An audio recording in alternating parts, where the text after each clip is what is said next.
यो rheumatoid arthritis हो। यो भनेको रुमाटोइड भनेको चाहिँ रुमाटिजमबाट आएको हो। सो रुमाटिजम भनेको मस्कुलोस्केलेटल कन्डिसनको इलनेस भयो, जिउ दुख्ने माइल्जियादेखि लिएर जोइन्ट पेन सबै आउँछ। सो त्यसबाट रुमाटोइड आयो। आर्थराइटिस भनेको स्पेसिफिकली जोइन्ट भयो, जोइन्टको इन्फ्लामेसनलाई आर्थराइटिस भन्छौँ भने जोइन्टको पेनलाई चाहिँ हामी आर्थल्जिया भन्छौँ। सो यसमा इन्फ्लामेसनै हुने भएकोले चाहिँ यसलाई हामी रुमाटोइड आर्थराइटिस भन्यौँ। अनि यो रुमाटोइड आर्थराइटिस चाहिँ क्रोनिक इन्फ्लामेटरी कन्डिसन हो, लामो समयसम्म इन्फ्लामेसन हुन्छ, जोइन्टको इन्फ्लामेटरी कन्डिसन हो। तर यसको अर्को पाटो भनेको यो जोइन्टमा मात्र सीमित हुँदैन, यो स्किनमा लङ्समा पनि जान्छ। सो यसलाई चाहिँ हामी यसलाई कलेक्टिभली हामीले यसलाई चाहिँ रुमाटोइड आर्थराइटिस भन्छौँ, जुन चाहिँ प्राइमरीली जोइन्टको कन्डिसन छ। अब जोइन्टमा के हुन्छ त भनेर हेरौँ। जस्तै जोइन्ट भन्नाले यिनीहरू रुमाटोइड आर्थराइटिसहरू साइनोभेल जोइन्टमा हुन्छ, जहाँ चाहिँ साइनोभेल मेम्ब्रेन हुन्छ, साइनोभेल फ्लुइडहरू सिक्रेट भएको हुन्छ। सो साइनोभेल जोइन्ट भनेको के हो त भन्दाखेरि जस्तै यो माथिको हेर्नु, यो बोन भयो, बोनको तलपट्टि यो ग्रिन कलरले लगाएको आर्टिकुलर कार्टिलेज भयो हैन। यो आर्टिकुलर कार्टिलेज एक किसिमको कनेक्टिभ टिस्यु भयो। अनि आर्टिकुलर कार्टिलेज चाहिँ यो दुईटा बोनको बिचमा प्रोटेक्टिभ कुसनको काम गर्छ। यो दुईटाको बिचमा चाहिँ कुसनको काम गर्छ। अनि यो कार्टिलेजलाई चाहिँ केले न्युट्रिसन दिन्छ भन्दाखेरि यो साइनोभेल फ्लुइडले न्युट्रिसन दिन्छ। साइनोभेल फ्लुइड यहाँ कसरी आउँछ त भन्दा यो ब्लू कलरको लगाएको लाइन चाहिँ यो चाहिँ साइनोभेल मेम्ब्रेन हो। सो यो साइनोभेल मेम्ब्रेनमा चाहिँ साइनोभेल सेल्सहरू हुन्छन् जुनले चाहिँ साइनोभेल फ्लुइडलाई सिक्रेट गर्छ। सो यो ब्लू कलरको लाइन चाहिँ साइनोभेल मेम्ब्रेन भयो। यसमा चाहिँ साइनोभेल प्रोड्युसिङ सेल्सहरू हुन्छन्। यो सेल्सहरूको काम साइनोभेल फ्लुइड प्रोडक्सन गर्ने हो, प्लस साइनोभेल फ्लुइडमा एकुमुलेट भएको डेब्रिसहरूलाई चाहिँ बाहिर फाल्ने। सो यो साइनोभेल मेम्ब्रेनबाट साइनोभेल फ्लुइड प्रोडक्सन हुन्छ। यो साइनोभेल फ्लुइडले लुब्रिकेट गर्न पनि हेल्प गर्छ, प्लस यो कार्टिलेजहरूलाई न्युट्रिसन दिनलाई पनि हेल्प गर्छ। अब साइनोभेल मेम्ब्रेनको बाहिरपट्टि यो हेर्नुभयो भने यहाँनिर एउटा क्याप्सुल हुन्छ। यो चाहिँ फाइब्रस क्याप्सुल हो। यो क्याप्सुलले जोइन्टलाई कभर गरेको हुन्छ। त्यसपछि हेर्नुभयो भने यहाँ चाहिँ विभिन्न भेसल्सहरू हुन्छन्, जस्तै आर्टरी हुन्छ, भेन हुन्छ, लिम्फेटिक्सहरू हुन्छन्, जसले चाहिँ यहाँ सप्लाईमा दिन्छ। यो सप्लाई चाहिँ कसलाई दिन्छ भन्दा साइनोभेल मेम्ब्रेनलाई दिन्छ। अनि साइनोभेल मेम्ब्रेनले चाहिँ जोइन्ट स्पेसलाई न्युट्रिसन दिन्छ। यहाँ अर्को हेर्नुभयो भने यो माथि तल बोन भयो, यहाँनिर पेरिओस्टियम हुन्छ। सो यो बेसिक स्ट्रक्चर हो जोइन्टको। यस्तो खाले जोइन्ट इन्भल्भमेन्ट हुन आउँछन् रुमाटोइड आर्थराइटिसमा। यो साइनोभेल मेम्ब्रेन भएको साइनोभाइटिसहरू हुन थाल्छन् र यो जोइन्ट इन्भल्भ हुन थाल्छ। अब किन हुन्छ त साइनोभेल जोइन्ट इन्भल्भमेन्ट भन्ने कुरालाई हेरौँ। डिफ्रेन्ट थ्योरिजहरू छन्। साइनोभेल जोइन्ट चाहिँ किन इन्भल्भ हुन्छ भन्दा जेनेटिक कन्सिक्वेन्सेस हो भन्ने एउटा थ्योरी छ भने अर्को चाहिँ इन्भाइरोमेन्ट हो। र यो दुईटैले मिक्स भएर पनि हुनसक्छ। जेनेटिक र इन्भाइरोमेन्ट फ्याक्टर्सहरू मिलेर आर्थराइटिस गराउन सक्छ। सो यो रुमाटोइड आर्थराइटिस भनेको एक्चुअली कस्तो खाले डिजिज हो त भन्दा यो अटो इम्युन डिजिज हो। सो अटो इम्युन डिजिज भन्नाले हामी के बुझ्छौँ भन्दा बडीमा आफ्नै टिस्युलाई आफैले नचिन्ने। सो यो अटो इम्युन डिजिज हो यो। सो अटो इम्युन भन्नाले हाम्रो बडीमा भएको टिस्युलाई चाहिँ हाम्रो बडी आफैले नचिन्ने भनेको अर्थ एन्टिबडिजहरू बन्छन् जुन एन्टिबडीले हाम्रो बडीमा भएको टिस्युको अगेन्स्टमा काम गर्छ। र एन्टिबडीले टिस्युको अगेन्स्टमा काम गरेपछि त्यो ठाउँमा इन्फ्लामेसन हुन्छ। यो इन्फ्लामेटरी कन्डिसनहरू जोइन्टमा हुँदाखेरि यसलाई चाहिँ हामी रुमाटोइड आर्थराइटिस भन्छौँ। सो फ्याक्टर्सहरू किन हुन्छ त्यो, किन जोइन्टमा इन्फ्लामेसन हुन्छ भन्दा दुईटा थ्योरिजहरू, एउटा जेनेटिक थ्योरी, एउटा इन्भाइरोमेन्टल थ्योरी।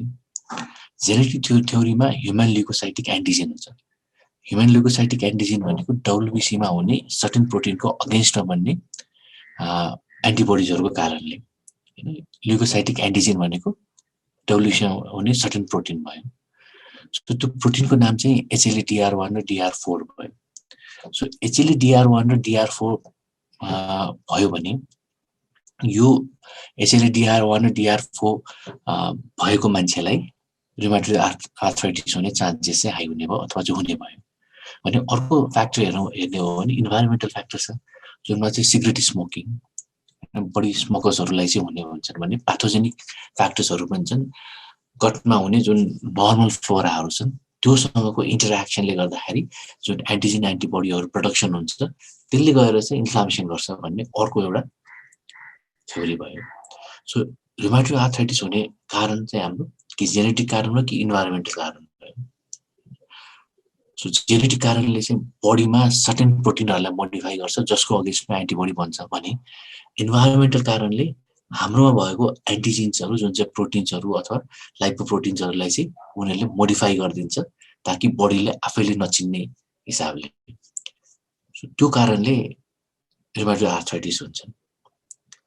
अब हाम्रो बडीमा आफ्नो बडीलाई आफैले नचिन्ने भनेको के हो त भन्दाखेरि बडीमा सर्कुलेट भइरहेको इम्युनोग्लोबिन जी भन्ने एन्टिबडीजहरू हुन्छन् जुन चाहिँ डिफेन्समा काम लाग्छ। यो एन्टिबडीलाई चिन्दैन बडीले आफै। यो नचिन्नेपछि यसको आइजिजीको अगेन्स्टमा एन्टिबडिज बनाइन्छन् जुनले गर्दाखेरि चाहिँ इन्फ्लामेटरी रियाक्सन्सहरू हुन्छन्।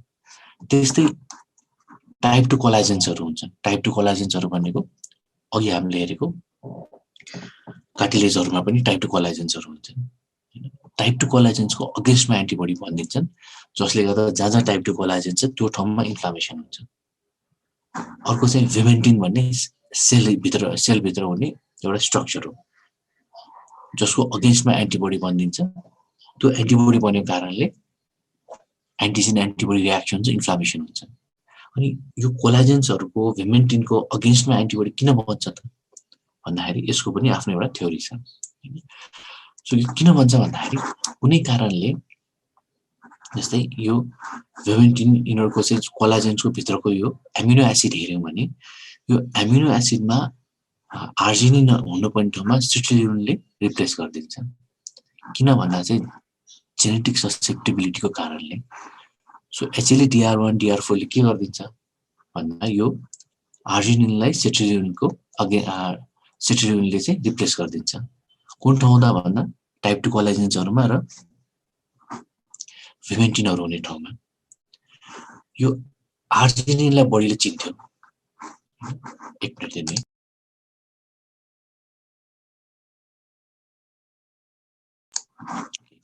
सो आर्जिनिनलाई बडीले चिन्थ्यो तर सिट्रुलिनलाई बडीले चिनेन। नचिनेपछि बडीको डिफेन्स सिस्टम जुन चाहिँ मास्ट सेलहरू छ यसले यो सिट्रुलिनको अगेन्स्टमा चाहिँ काम गर्छ।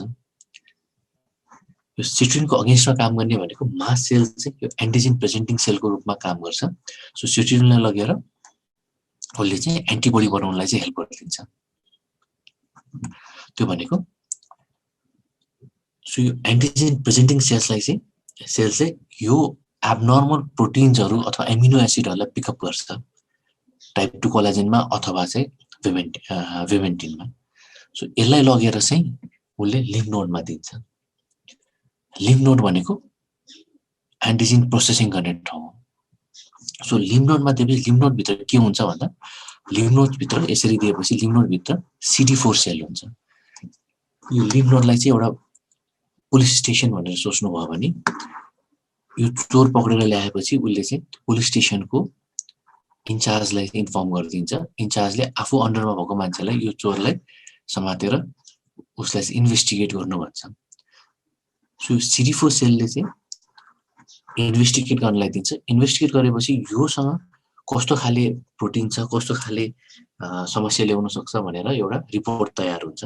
त्यो रिपोर्टको आधारमा चाहिँ नयाँ एउटा बटालियन बन्छ जसले चाहिँ यस्तो खाले एन्टिजेन आयो भने उसलाई सिधै गरेर एट्याक गर्न सक्छ। त्यो चाहिँ कसरी बन्छ भन्दा CD4 सेलले बी सेललाई एक्टिभेट गर्छ। बी सेलले प्लाज्मा सेललाई एक्टिभेट गर्छ। प्लाज्मा सेलले एन्टिबडी बनाउँछ। अब यो एन्टिबडी केसको अगेन्स्टमा भन्दाखेरि यो सिट्रुलिनको अगेन्स्टमा। भनेको अर्थ बडीमा जहाँ सिट्रुलिन छ त्यहाँ यो एन्टिबडीले क्रस रियाक्ट गर्छ अथवा चाहिँ एन्टिजेन एन्टिबडी रियाक्सन गर्न सक्छ। सो बडीमा जहाँ सिट्रुलिन छ अथवा भिमेन्टिन छ त्यो ठाउँमा यो एन्टिबडी गएर रियाक्सन गर्न सक्छ। सिट्रुलिनलाई चाहिँ यो एन्टिबडीले चाहिँ एन्टिजेनको रूपमा लिन थाल्छ। सो त्यो एन्टिजेनको रूपमा लिन थालेपछि त्यो ठाउँमा इन्फ्लामेटरी रियाक्सन हुन्छ। एउटा यो भयो भने अर्कोतिर चाहिँ टी हेल्पर सेल बनाउँछ यिनीहरूले।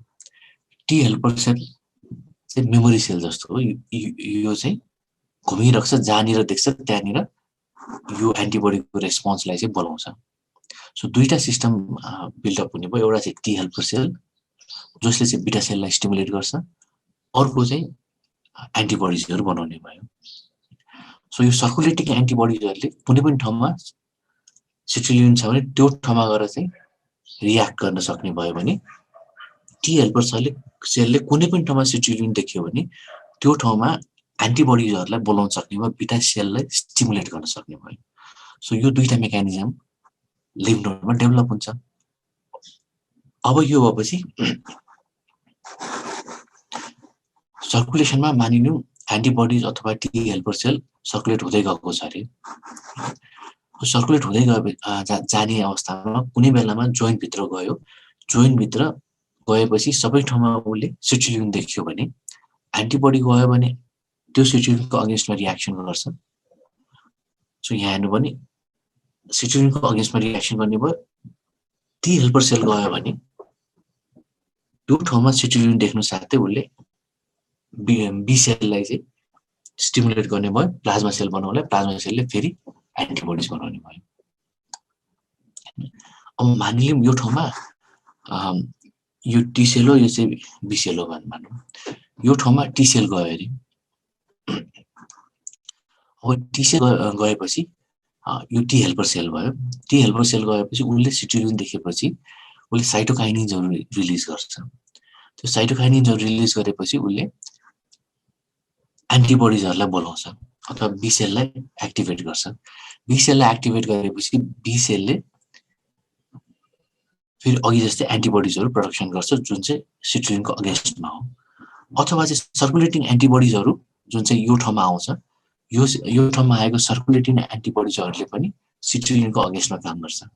अब सिट्रुलिन कहाँनिर छ त भन्दा कार्टिलेजमा छ। यो कार्टिलेजमा सिट्रुलिन छ। अब कार्टिलेजमा सिट्रुलिन भएपछि यो ठाउँमा एन्टिजेन एन्टिबडी रियाक्सन हुँदाखेरि यो साइनोभियल यो सेल्सहरू सबै एक्टिभेटेड हुन्छन्। अनि यो साइनोभियल सेल्सहरू प्रोलिफरेट हुन्छ, भनेको बढ्दै बढ्दै जान्छ। प्रोलिफरेट भएर यो साइनोभियल मेम्ब्रेन थिक हुन थाल्छ, थिकनिङ हुन थाल्छ, त्यसलाई चाहिँ हामीले पानस भन्छौँ। सो पानस भनेको thick swollen synovial membrane with granulation tissue हो। ग्रानुलेसन टिस्यू भनेको कुनै ठाउँमा हामीले काट्यौँ भने अथवा स्किन निकाल्दियो भने त्यो कसरी हिल हुन्छ त ग्रानुलेसन टिस्यूबाट हिल हुन्छ, भनेको रातो कलरको टिस्यू आएर हिल हुन्छ। सो ग्रानुलेसन टिस्यू भयो। अब पानसको यो एक्टिभेटेड साइनोभियल सेलले के गर्न सक्छ त भन्दा प्रोटिएज रिलिज गर्न सक्छ। प्रोटिएज भनेको एउटा प्रोटिन लाइसिस गर्ने इन्जाइम हो। सो यो ठाउँमा प्रोटिएज रिलिज भयो भने कार्टिलेजलाई डिस्ट्रक्सन गर्न थाल्छ, कार्टिलेज अब डिस्ट्रोय हुन थाल्यो। अर्कोतिर के हुन्छ हेर्नुभयो भने ग्रानुलेसन टिस्यू छ। ग्रानुलेसन टिस्यूले फाइब्रोब्लास्टलाई एक्टिभेट गर्छ। फाइब्रोब्लास्टले चाहिँ फाइब्रोब्लास्टलाई एक्टिभेट गरिदिन्छ र यिनीहरूले अरू इन्फ्लामेटरी सेल्सहरूलाई पनि यो ठाउँमा बोलाउँछ। सो यो सबैले गर्दाखेरि चाहिँ यो ठाउँमा डिस्ट्रक्सन सुरु हुन्छ, कार्टिलेजको डिस्ट्रक्सन सुरु हुन्छ। अब यो ठाउँमा हेर्नुभयो भने फेरि पनि अघिको प्रोसेसलाई हामीले हेऱ्यौँ भने एउटा इन्फ्लामेटरी यो टी सेल आयो, टी सेलले चाहिँ यो इन्फ्लामेटरी साइटोकाइनिन्सहरू रिलिज भयो, टी सेल आयो, टी सेलले त्यसको अर्को काम चाहिँ ओस्टोक्लास्टलाई चाहिँ एक्टिभेट गरिदिन्छ। टी सेलले ओस्टोक्लास्टलाई एक्टिभेट गर्नलाई टी सेलमा एउटा प्रोटिन हुन्छ जसको नाम चाहिँ र्याङ्क एल हुन्छ। सो र्याङ्क एलले चाहिँ ओस्टोक्लास्टमा भएको र्याङ्क भन्ने एउटा यसरी रिसेप्टरलाई चाहिँ यसले अट्याच भएपछि यो ओस्टोक्लास्टहरू एक्टिभेट भयो। ओस्टोक्लास्ट एक्टिभेट हुन थालेपछि अब बोन पनि ब्रेकडाउन हुन थाल्यो। सो अघि के भन्यो त अघि चाहिँ कार्टिलेज ब्रेकडाउन हुन थाल्यो किनभने प्रोटिएज रिलिज भयो। ओस्टोक्लास्ट रिलिज भएपछि यो बोन चाहिँ ब्रेकडाउन हुन थाल्यो। बोन ब्रेकडाउन हुन थालेपछि अब यहाँनिर समस्या हुन थाल्यो हैन। अब यो सबै हुनलाई चाहिँ केले रोल प्ले गर्छ भन्दा इन्फ्लामेटरी साइटोकाइनिन्सहरूले। इन्फ्लामेटरी साइटोकाइनिन्स कसरी आउँछ भन्दा यो ठाउँमा अघि भनेको जुन एन्टिबडिजहरु छ त्यो यो ठाउँमा आयो भने यसले सिट्रोलिन देख्नु साथै यसले साइटोकाइनिन रिलिज गर्छ। साइटोकाइनिन रिलिज गरेपछि यो साइटोकाइनिनको अगेन्स्टमा चाहिँ इन्फ्लामेसन हुन्छ जसले गर्दा यो सबै प्रोसेसहरु ल्याउँछ। सो हामीले जुन भन्यौ बीटा सेलले प्रोडक्सन गरेको एन्टिबडिजहरु भने त्यो एन्टिबडीको नाम छ। त्यो एन्टिबडीको नाम चाहिँ एन्टी-सीसीपी हो। यो सिट्रोलिनको अगेन्स्टमा काम गर्ने एन्टिबडीको नाम चाहिँ एन्टी-सीसीपी हो। एउटा भयो। अर्को हेर्नुभयो भने अर्को चाहिँ रुमाटोइड फ्याक्टर भन्छ, यो पनि एन्टिबडी हो। यो चाहिँ इम्युनोग्लोबुलिन जी जुन चाहिँ सर्कुलेटिङ इम्युनोग्लोबुलिन हो त्यसको अगेन्स्टमा काम गर्ने एन्टिबडी चाहिँ यो चाहिँ आइजीएम भयो। जुन अघि नै हामीले कुरा गरेका थियौं कसरी हुन्छ भन्दाखेरि तीनटा कुरा भने त्यो एउटा आइजी को अगेन्स्टमा चाहिँ एन्टिबडी बन्छ भन्यौ। आइजीजी को अगेन्स्टमा बन्ने एन्टिबडीको नाम चाहिँ आइजीएम हो। यसको अगेन्स्टमा बन्ने एन्टिबडिजहरु हुन्छ भन्ने अर्को। सो आइजीजी को अगेन्स्टमा बस्ने एन्टिबडीलाई चाहिँ हामी रुमाटोइड फ्याक्टर पनि भन्छौं। यो चाहिँ इम्युनोग्लोबुलिन एम हो। यसको मेकानिजम के हो भन्दा यो आइजी को अगेन्स्टमा बन्ने एन्टिबडी चाहिँ आइजीजी लाई चाहिँ एन्टिजेनको रूपमा लिन्छ र एन्टिबडी आएर अट्याच हुन्छ। यो सर्कुलेटिङ हुन्छ, घुम्दै घुम्दै जान्छ, जति बेला जोइन्ट भित्र छिर्छ त्यति बेला इन्फ्लामेसन गराउँछ। यो चाहिँ टाइप 3 हाइपरसेन्सिटिभ रिएक्सन हो। भने कोलाजनमा गएर कोलाजन सिट्रोलिनमा गएर अट्याक गर्ने भनेको टाइप 2 हाइपरसेन्सिटिभिटी रिएक्सन हो। सो यहाँ हेर्नुभयो भने यो यसरी एन्टिजेन एन्टिबडी कम्प्लेक्स बनेर भित्र जान्छ, भित्र गएर चाहिँ इन्फ्लामेसन गराउँछ।